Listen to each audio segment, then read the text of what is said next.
Good morning, everybody. It's great being with all of you. I wish we were closer virtually in your class, but I'm so glad that I have this opportunity to talk to you, and it's really exciting for me to talk a little bit about Afghanistan, about Afghan kids, about school in Afghanistan, and also more importantly to answer some of your specific questions to start with, I think I will just tell you a little bit about myself, which also give you an idea about my country, Afghanistan, because you hear a lot. Do you have the slides? Oh yes, here. Right. So we're gonna, with this guy, we'll just go right like that. Okay. There we go. So when you hear about Afghanistan, is usually war-related news, but the war and that's going on in Afghanistan, it's a relatively new phenomena. The country has been around for many years, and if I tell you actually about myself and the school that I went to, you can get a picture of how Afghanistan was before the war. I was born in southern Afghanistan, then I moved to the capital, Kabul, and I went to a French school, a French lycée. So everything was taught in French, which was very cool actually, and I got to learn French when I was very young. And it showed that there were really good schools available in the country. After going to the lycée in Kabul, I went to law school in Kabul. Again, we had very good universities back then. The country was small, the country was poor, but still the education system was functioning very well. We had one of the best universities in the region. But unfortunately, after that, the war started, and that destroyed a lot of things. And that's how a lot of people hear about Afghanistan, is because of the war that started in 1980 with Soviet Union coming to Afghanistan, and then when the Russian left, there was a civil war. So I will talk with you quickly actually today about the land, about some of the important economic issues in Afghanistan, about some of the social issues that are facing in Afghanistan, especially access to education, women's rights, and things like that, and a little bit about security, because some of your parents or people that you know might have served in Afghanistan as soldiers or as NGO workers and others. So I'll answer your questions. So the country of Afghanistan is the size of the state of Texas, so slightly larger than Montana. The population is about now 30 million. The country is landlocked. That means we don't have beaches. We don't have access to the ocean, and it's located kind of in the heart of Central Asia. It connects the Indian subcontinent with what is Russia and Central Asia on one hand, and then China and the Middle East on the other hand. And as you can see from that location, you see the influences of all these different kind of cultures and civilization. As far as the season, you can see in some of these pictures, it's very diverse landscape. We have high mountains, very similar to Montana in central Afghanistan and northern Afghanistan, and then we have flat land in southern Afghanistan. We have 4 seasons, pretty much like Montana. In Kabul, for instance, it snows a lot, and Kabul is the second highest capital in the world after La Paz. It's pretty high elevation, but then we have places in the south that are pretty flat. Afghanistan has natural resources. Afghanistan has oil, iron ore, copper, and metals, but the main livelihood of the Afghan people is agriculture. We produce some of the best fruits in the world that has been sold actually regionally, and in Dubai, in Moscow, in India.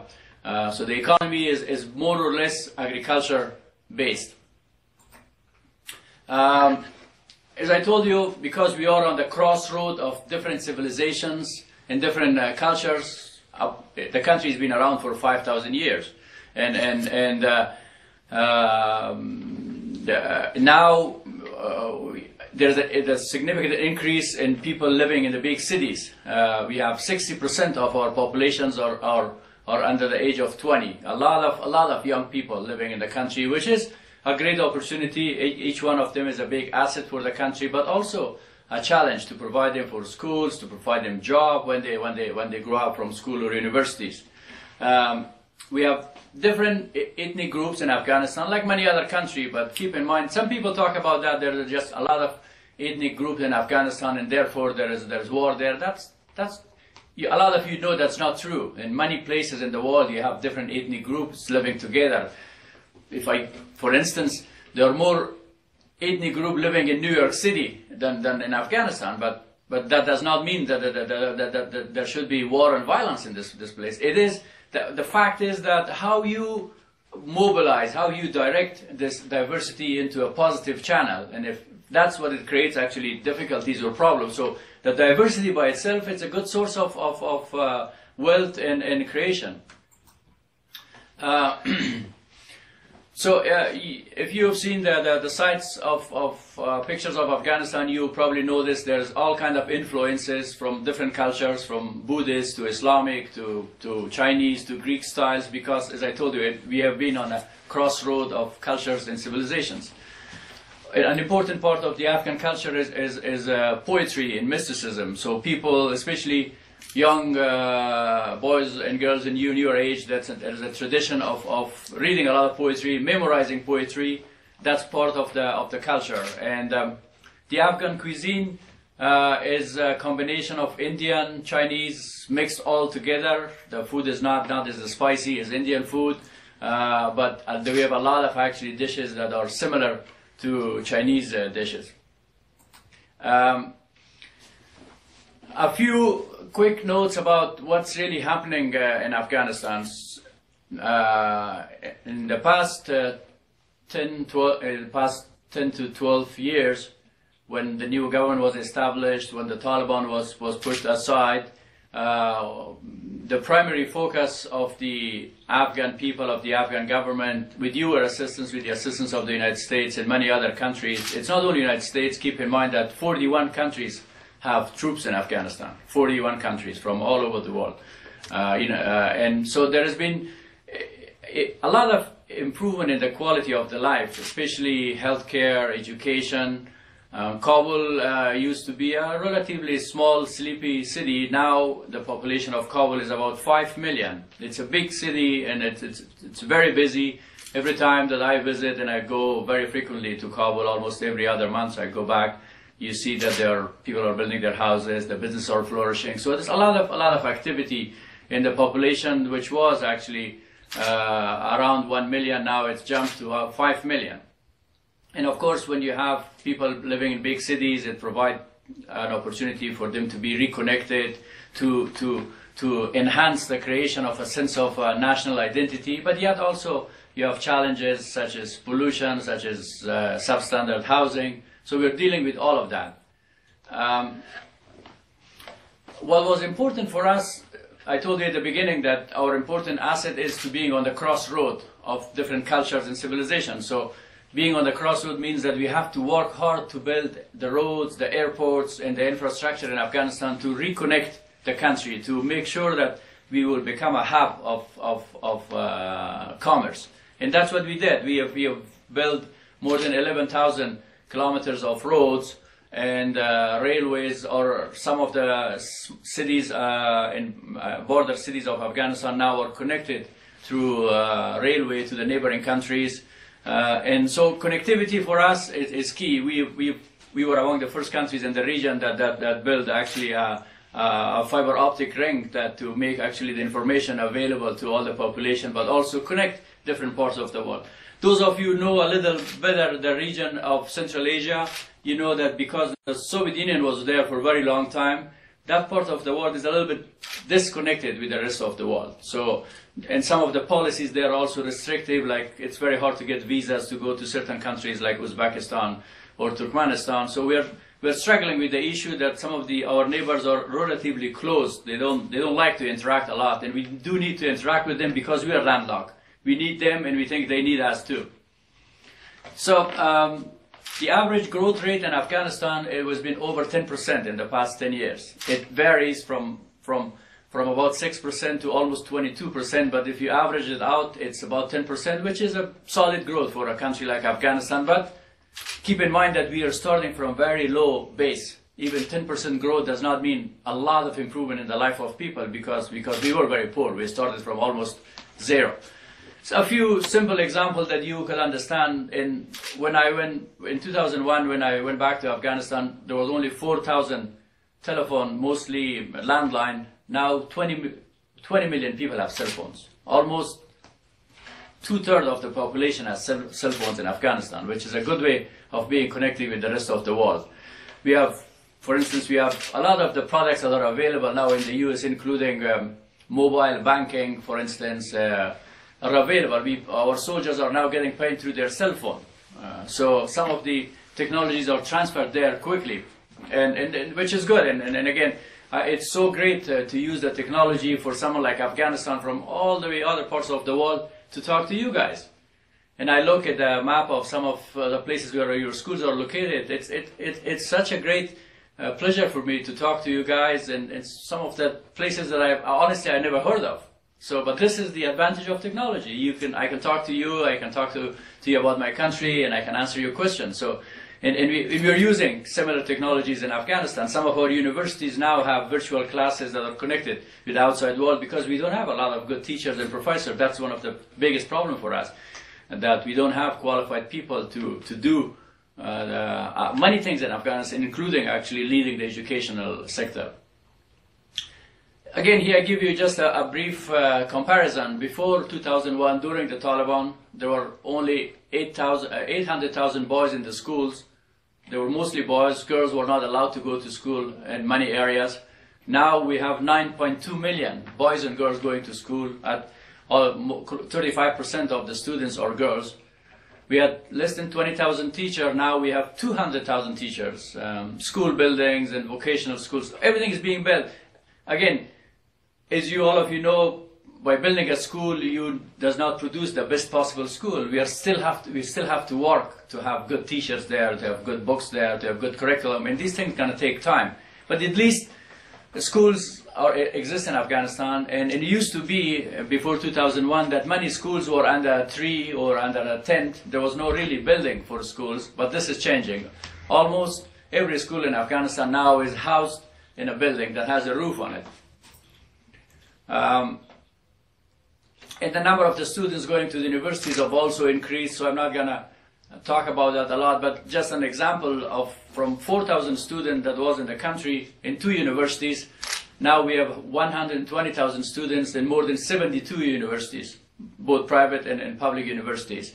And it's a significant increase. A lot of people who have gone to the school now are continuing their education at the universities. A lot of you have heard about the discrimination that Taliban had against women, particularly in Afghanistan. And now the constitution not only allow women to participate in every aspect of life, being employment.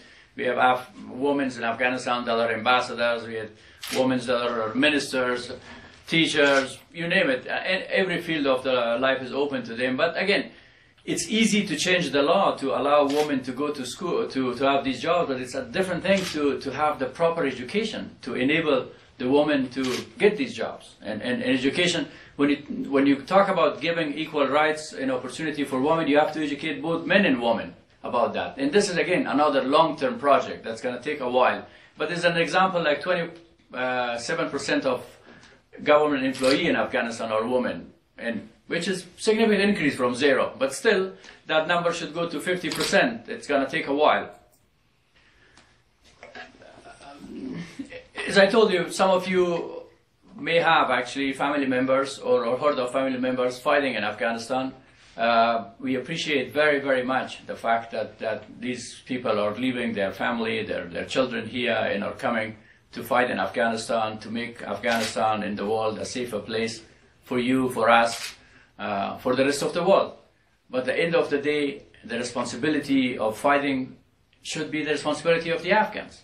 There is no shortage of courage in Afghanistan that people don't want to do this themselves. There is shortage of skills. We never had actually a properly trained army and police force. And now, again, with your help and help of many other friends in Europe, we are building our police and army. Here you can see in a graph actually behind me that we have now actually about 185,000 national soldiers in Afghanistan trained. We started from 0 10 years ago. We didn't have any any professionally trained soldiers. Now we have 185,000 soldiers. And these soldiers will fight the Taliban, the terrorists, and all the other bad guys. And there will be no need down the road, hopefully, for your soldiers to fight in Afghanistan. They're welcome to stay if they want to, but the responsibility of the fighting should be carried by us. And we are doing this. We are ready to do this. And in this chart, you can see how the number of the Afghan soldiers is increasing. Same thing, the number of the police. We didn't have any police officer, professionally trained police officer in the country. That's why there was so many lawlessness, there was drugs, there was criminal elements, Taliban and other. And this is changing. We have now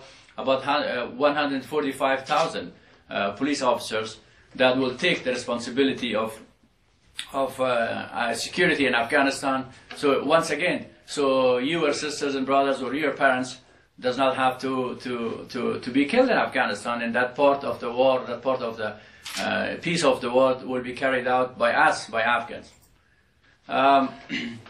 I would like to just conclude on and then answer to your questions, and also ask actually a few questions from you if there is time and technically the possibility. First and foremost, the Afghans appreciate very much the fact that you're supporting them, both in the term of presence of the U.S. military, but also personally. I was talking with my friends in here. I was one of my best memories were when I traveled to a very small school in a very far away part of the United States in Anchorage, Alaska. And the reason that I went there and I flew all the way from Washington is to say thank you to these kids in Alaska for raising money to build a school in Afghanistan. That's such a cool thing, that these kids in the world care about the kids all over the world. And end of the day, the peace of the world will depend on people like you connecting with people like my son or my children in places like Afghanistan. You guys will make the world a better place. We have to make sure that you guys connect with each other, talk to each other, and because all of you have much better ideas about the peace and stability in the world, and all of you are better educated, better informed. Like for instance, again, you in a remote school in Montana now you can hear directly about what's happening in Afghanistan. That's a great advantage. And then for me also, it's a great advantage to talk to you, to listen to you. So we have to work on that. And in Afghanistan, as I mentioned, country has completely changed. We have good schools, we have good educational system, good universities, but still we have a long way to go. The country was destroyed by 30 years of war. The Afghan security forces will take the responsibility of fighting the bad guys in Afghanistan. So your soldiers, the precious life of your soldiers is not sacrificed in Afghanistan. In a short, we have come a long way in Afghanistan, but we are not out of the woods. We still need your support, your friendship, and your commitment to get where we want to be. And many kids, when you connect to them, when you talk to them in Afghanistan, in remote areas, what they hope for, what they want for their future is absolutely not different from what you want for yourself and for your family. Human beings are the same regardless of where they are. And so I would stop here, and I would love to hear actually and answer some of your questions. Okay, why don't we go ahead and start, let's see, can we start with more schools? Do you have any questions for the ambassador?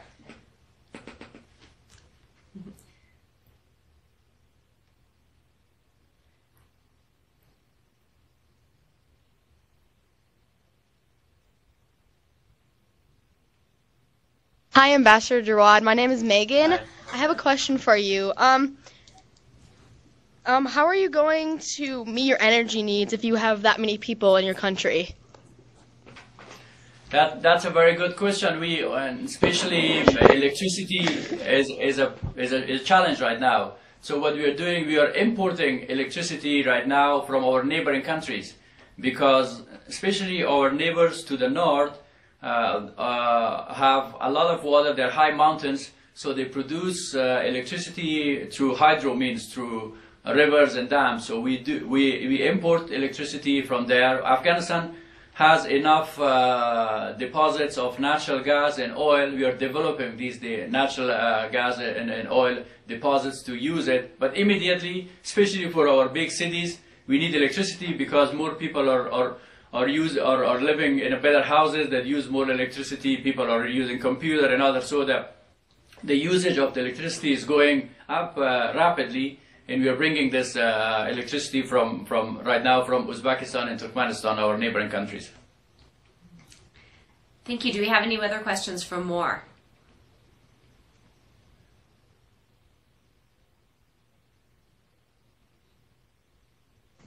Hi, my name is Mark, and I was wondering what the ambassador does. Thank you.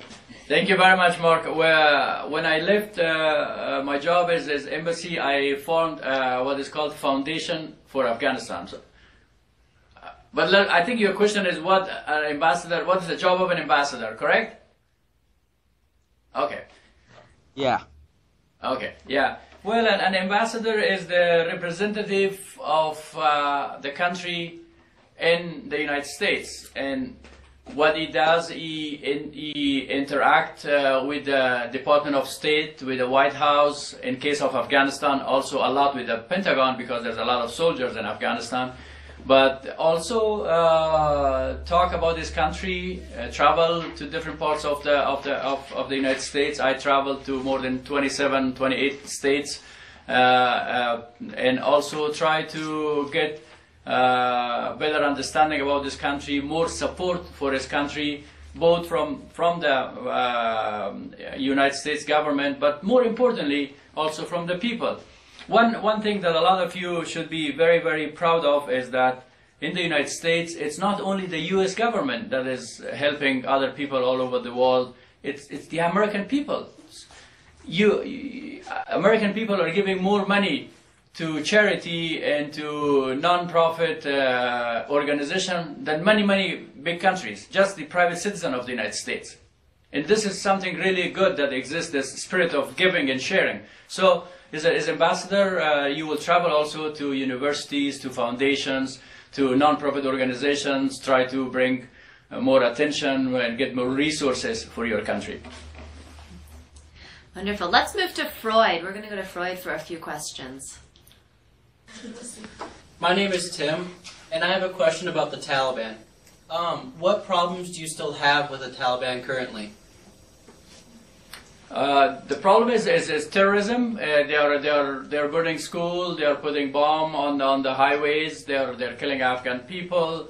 So the problem that relates to the Taliban is security mainly. So they're trying to reverse some of the accomplishments in Afghanistan, especially. They're opposing education, and the reason that they're opposing education is that because they're afraid of young people like you and others that are energetic, that have new ideas, because extremism and fundamentalism is about controlling, and the only way that you can control people is by keeping them ignorant. You don't want them to get educated. That's why the extremist group all over the world, not only Afghanistan but also Saudi Arabia, many other countries, are coming down very harsh on young people. They're not allowing, especially girls, to go to school because they fear that when people are better educated, better informed, then they lose control. So extremism and fundamentalism all over the world, it could be Islamic extremism, but it could be any other kind of extremism of any other religion, is based on the fear of losing control. So but when they fear that they're going to lose control, something new is coming up, so they push back. And by prohibiting education, school, and the way that they carry this out, you cannot argue. So the way they carry it out is by violence, by killing, by bombing, by assassinating, and by attacking not only our security forces but also our population. Freud, do you have another question? That was a very good question. Mm-hmm.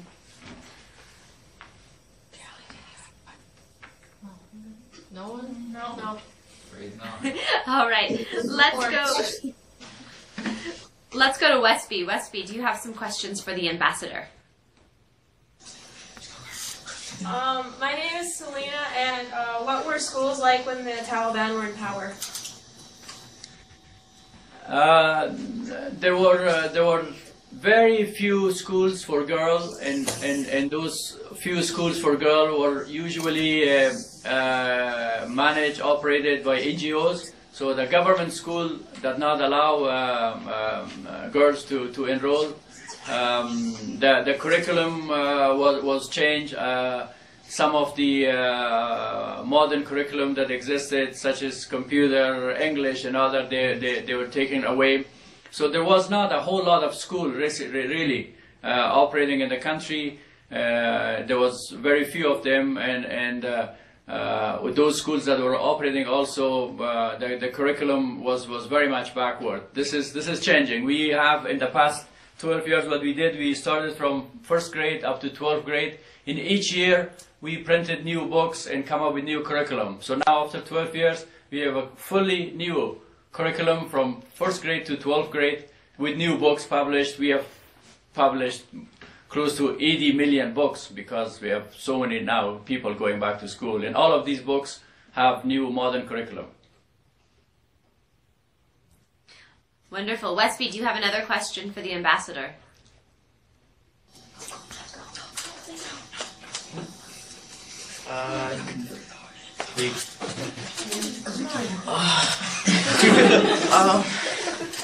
My name's Cleve, and what would the experience be like if you visited a hospital there? A hospital where? In Afghanistan. Healthcare. It depends actually. If you are in a big city like Kabul, the hospital is not that different from here now. But if you are in remote places, then in most cases there are only small clinics, not really advanced hospitals. Because in remote places, you should realize that what people are dying from, in most cases, are simple condition like giving birth and others. So therefore, there's no advanced hospitals in remote areas that treat cancer or something like that, because there's no money to build this. So you build very simple clinics. It's mostly for moms who are giving birth and taking care of the children. So the clinics focus mainly on maternal care for moms and children. Wonderful. Let's move to Chinook. Chinook, do you have some questions for the ambassador? Hi, my name is Promise. My question is, from your perspective, what do you think the future holds for Afghanistan? Will the situation become much worse after the U.S. pulls out in 2014? That's an excellent question. That's exactly the question that's in the mind of many Afghans too. I told you of what is being accomplished, but yet at the same time, you know, and I know, and we all know that we are facing an enemy like Taliban. Taliban are able to find financial and logistical and ideological support in Pakistan and other places.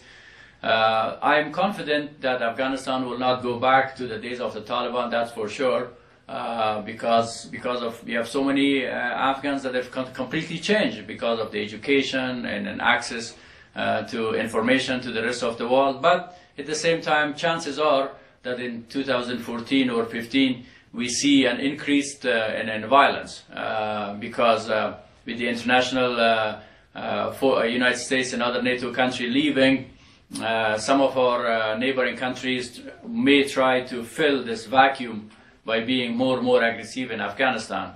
But I am involved in private sector, I'm involved in education in Afghanistan, and I can assure you that Afghanistan is changed fundamentally. And there will be more violence, but at the end of the day, Afghanistan will come out actually is a much more better place and more prosperous country than it was. And all of it, and I emphasize that all of it because of access to better education and also being connected with the rest of the world. Just an example I give you, we send 4,000 students each year to foreign countries for higher education, like India, Turkey, and other. I bring some of them to the United States. So all these kids, when they are exposed to the rest of the world, when they go back, they're not going to actually submit to the rule of Taliban. Thank you. Chinook, do you have another question? Yeah. Can a person in Afghanistan convert from Islam to another religion without persecution? Do you have religious freedom? Yes, that's a very good question. There were instances in the past that create some media coverage. If you look at the history of Afghanistan, we have the Marxist regime in Afghanistan. There were Afghans who really left their religion completely, become atheists and other. We have Hindus, we have Sikh, we have other religion in Afghanistan. We had actually a Jewish community in Afghanistan. Unfortunately, a lot of them left because of war, but still some of them are keeping in contact and helping actually with others. We have rebuilt some of the historic sites that existed in Afghanistan for other faith. The issue of conversion, that's a touchy issue for Afghanistan, because the reason for that is that the Taliban and Al-Qaeda and other are sometimes using a wide propaganda of saying that the international forces, Americans, NATO countries, have come to spread Christianity into Afghanistan, which is ridiculous. It's nonsense. But as you know, one part of the enemy strategy is not only killing and bombing, but also giving misinformation and disinformation about the intention of the United States, the rest of the world, of Afghan. So there we have to be careful. So not to give them a reason that says, look, we say so, and that's the reason, because as I told you, the main tool that the extremists use is ignorance of people. So you can always find some ignorant people and it says, oh yeah, the rest of the world, NATO is here to convert people, while NATO is not there to convert people. This should be a choice by an Afghan of if you want to stay Muslim or if you want to be whatever you want to be. But we have to be careful not to give actually a propaganda tool to the enemy. That's why in the past it's not publicly encouraged or something like that, in order not to encourage the enemy to use this as a propaganda tool against all of us, both Afghans and the rest of the world. Thank you. Bothman, do you have some questions for the ambassador?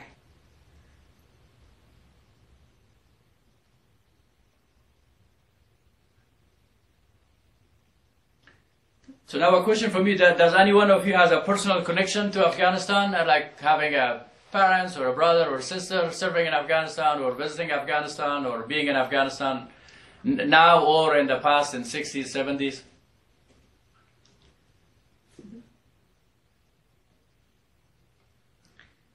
You can show by, raise your hands up nice and tall so we can see them. Wow. Very good.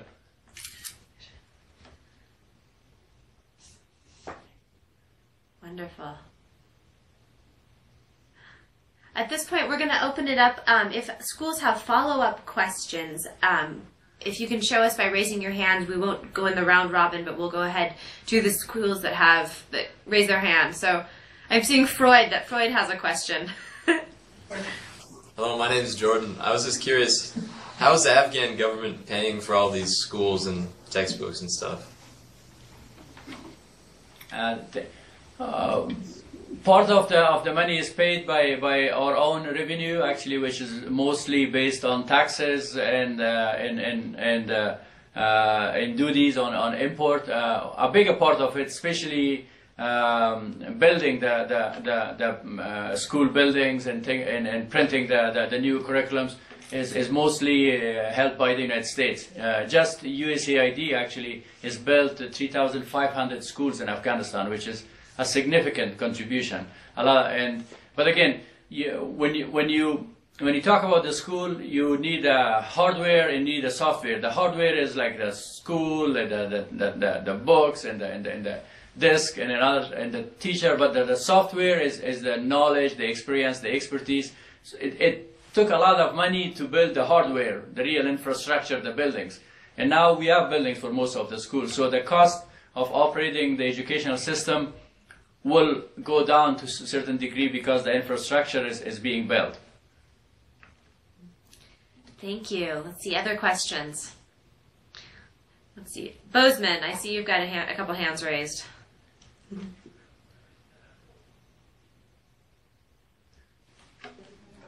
Okay, Caleb, I've got a question for you. You said that the Constitution gave women rights to jobs and education, but is there any other outside pressure that is repressing these women's rights, or are they rising up to seize the opportunity? Yeah, the Constitution not only gives them equal rights, but we have also an affirmative action program. But what is really holding them back is culture. It's, as you know, it's very easy to change the law overnight. You can adopt a new law, but the condition of the woman will not change unless the culture has changed. And the culture in a country is changed only through education and economic empowerment. When a woman brings money back home and has a job to work outside, right away her respect will change inside the family. And also education, both educating men and women about the significance, the importance of women being an important member of the family and contributing equally to men. Bozeman, I noticed that you had another hand raised back in the back. Did you want to ask another question? Yeah. So what's the biggest difference that you've seen in the past 30 years in Afghanistan? Well, it was a big ups and downs. We started well from a peaceful, nice country, as I told you about my own experience, and then we went down toward the path of civil war, Soviet invasion, civil war, and then the Taliban, and then it's going up again, actually. The biggest change right now in Afghanistan is really the emergence and of a new generation of young Afghan. As I told you, 60% of the Afghan population is under the age of 20, and that means that a lot of these young Afghans have not experienced firsthand the brutality of the Soviet invasion or the civil war, and not only that, but they had access to better education. So with this, the Afghan society is changing. Some of the rivalries between the tribes and others are replacing, because now 4 million people live in Kabul, and these are people from all over the country with all kind of different ethnic affiliations. All of them now live as one big group of citizens of Kabul. Thank you. Let's see, other hands. Oh, Chinook. Chinook is very excited. Okay, Chinook. Any comments on the foreigners taken hostage by the Taliban when the helicopter made the emergency landing?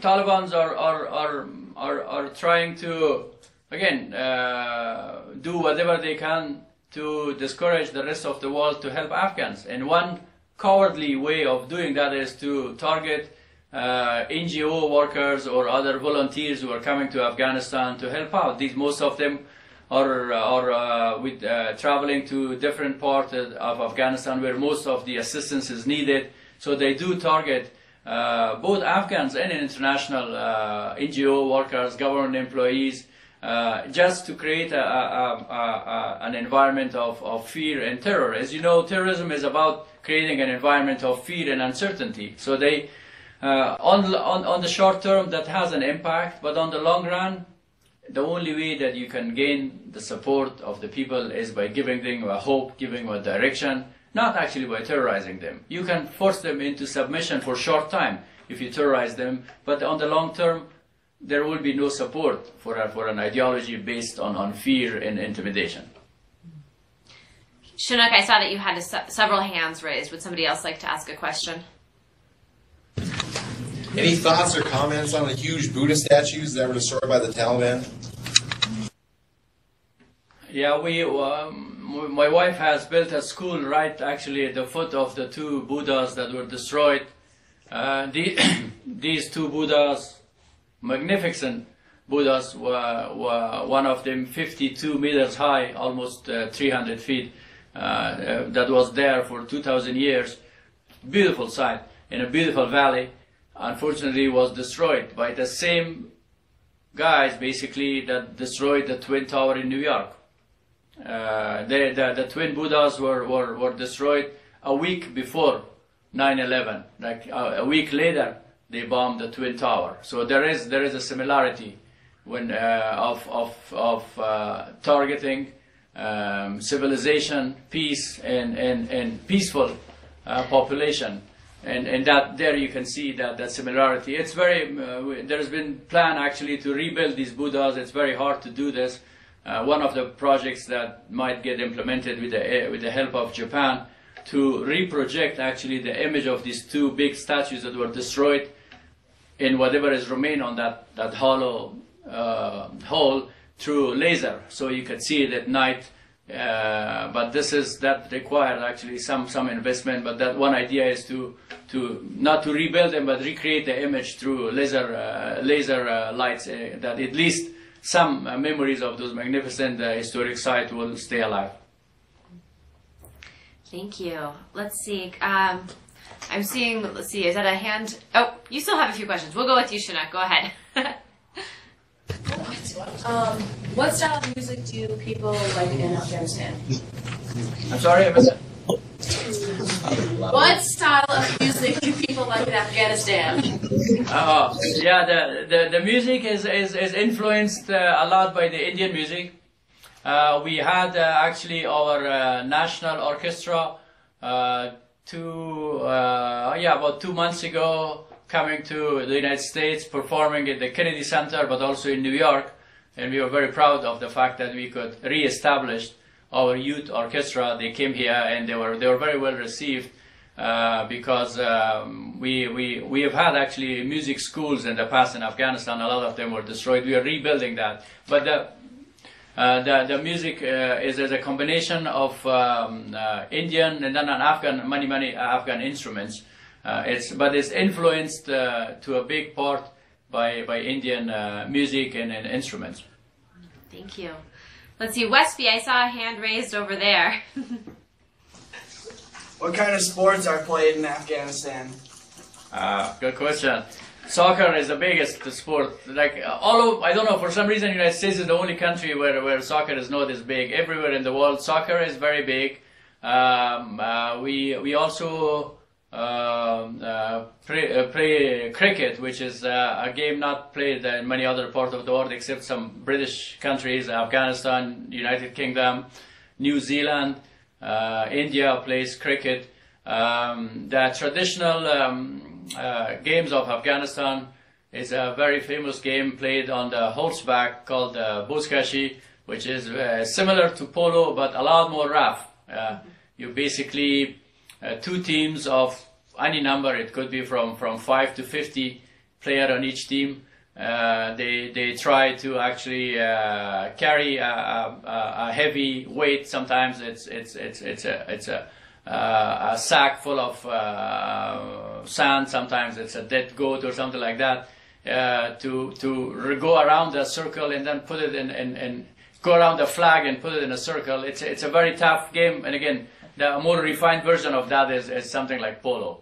But horseback riding is popular, especially in northern and central Afghanistan, both for children, but also for it's a tradition of raising and having horses. But these are the traditional games. The new modern games are soccer and cricket. Thank you. Freud, I saw a hand raised.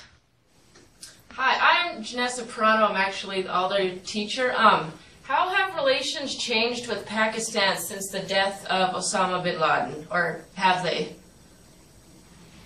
Doesn't change much. We were always saying that Osama bin Laden is Pakistan, and Pakistan was always angry about that. We proved to be right on that. Our president right now actually is in Brussels in meeting with the army chief of Pakistan at the residence of U.S. ambassador in Brussels, trying to overcome some of our differences. But as you know, it's tough. It's not only with us. Since 9/11, any terrorist attack anywhere in the world, including the Times Square bombing, London bombing, Mumbai bombing, Spain bombing in Madrid, they all have been connected to Pakistan, and that's a big problem for Pakistan and for us, and they have to do something about that. It doesn't look like they're doing much about it, and we are paying a heavy price for that. I think not only we and you and the rest of the world, even the Pakistani people are having a heavy price, because the Pakistani Taliban now are killing also a lot of Pakistanis. You have heard the stories of Malala, this very courageous young girl that that built schools and others, and Taliban shot her actually in the head, and fortunately she survived. Now she's on the back of the Time magazine, a very courageous lady. But that's another example of how everybody, including the people in Pakistan, are having a price for the wrong policies of the Pakistani government and military. Thank you. Bozeman, I saw a hand raised. Go ahead, Bozeman. Yeah. What are things that students in the United States can do to help improve the education in Afghanistan? Money, you can. There are many organizations that are helping schools in Afghanistan. One of them is Foundation for Afghanistan, an organization that I am leading. But there are many other.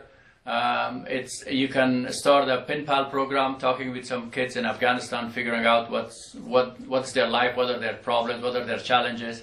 You can raise just awareness, read more about the country, maybe be better informed about the country. But also, most important thing is really you can donate books that you don't need. You can donate, raise money and adopt a school. And in the past it happens that particular schools in here adopt like a sister school in Afghanistan, and then try to help them out with whatever they need. It could be used computer, it could be books or whatever. That everything is really needed there when you think about it. So that's one way. You can do it in personal level, people to people, or you can do it in the school, at the level of the school. Thank you. Let's see. Chinook, I see you have your hand raised.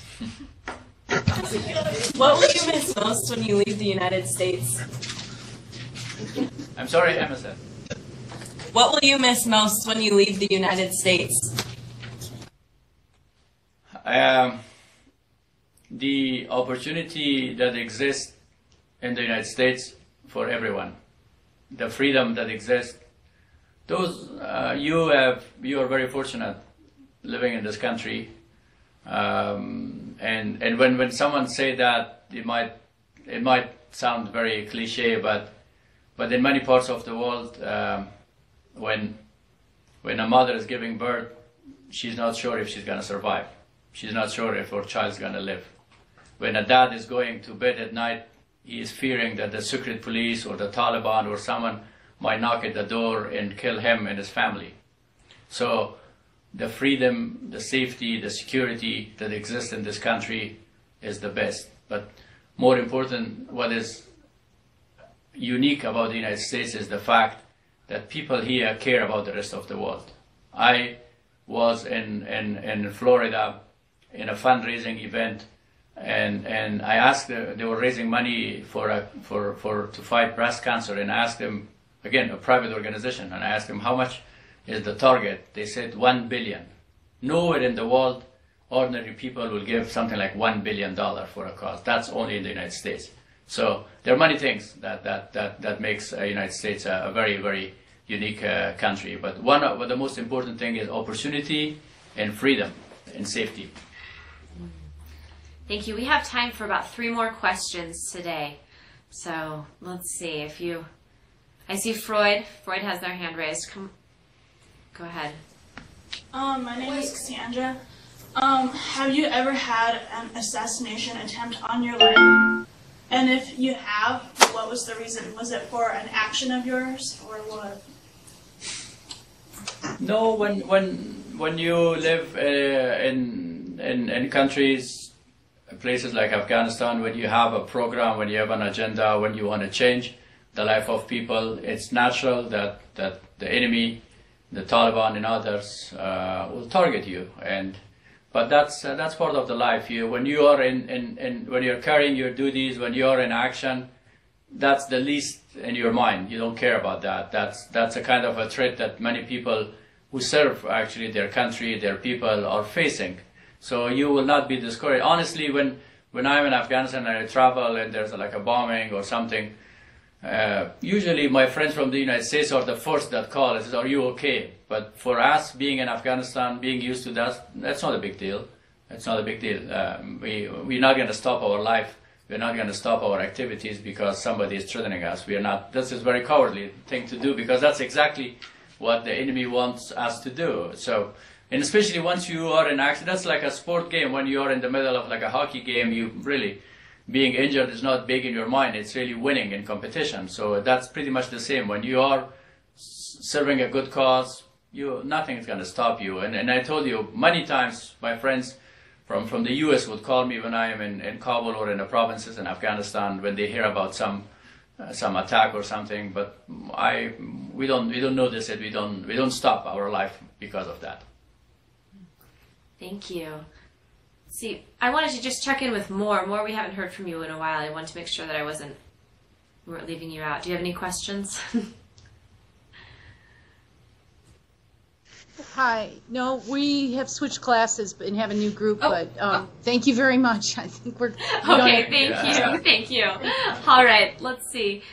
We have two more questions. I see a hand up in Freud again. So let's go back to Freud. I was wondering to know what is your favorite fast food restaurant in America? Favorite? Yep. Favorite fast food restaurant? My favorite is what is called. It's a chain of Mexican food. Baja Fresh. Baja Fresh. I don't know if you have it here.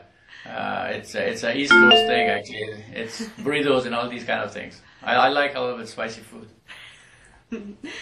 Thank you. Anything else? Very good. Okay, well, one more from Chinook. Last one from Chinook. Do you think that more women need to be a part of your government? Yes, of course, and at the beginning, women that have joined the government are mostly because of the affirmative action, because of giving them actually the advantage, and hopefully, on the long run, they come based on their merit, and hopefully we will have actually a 50-50 quota. In fact, in Afghanistan, the population of male and female is not 50-50, it's probably 52 or something like that in favor of women, less men, because especially because of the 30 years of war, a lot more men have died actually than women. So that there is not an equilibrium there. But hopefully there will be at least 50-50. But there's nothing that will stop them. That the only thing that is really stopping them is to go back to school in a larger number. So far, only 35% of the school children are girls. That should change. That should improve and gets to 50%. And if we reach that, that's going to change the country drastically. Because as soon as a woman is educated, then she will make sure that her children go to school. So education for women improves the quality of the life for the whole family. Thank you. I would like everybody to join me in thanking Ambassador Jawad for...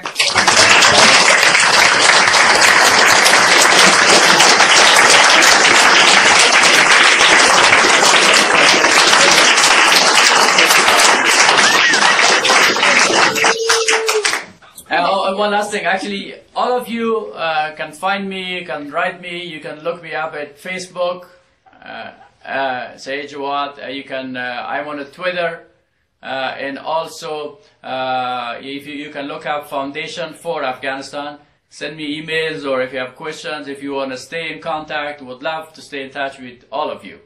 Thank you very much. Thank you. Thank you.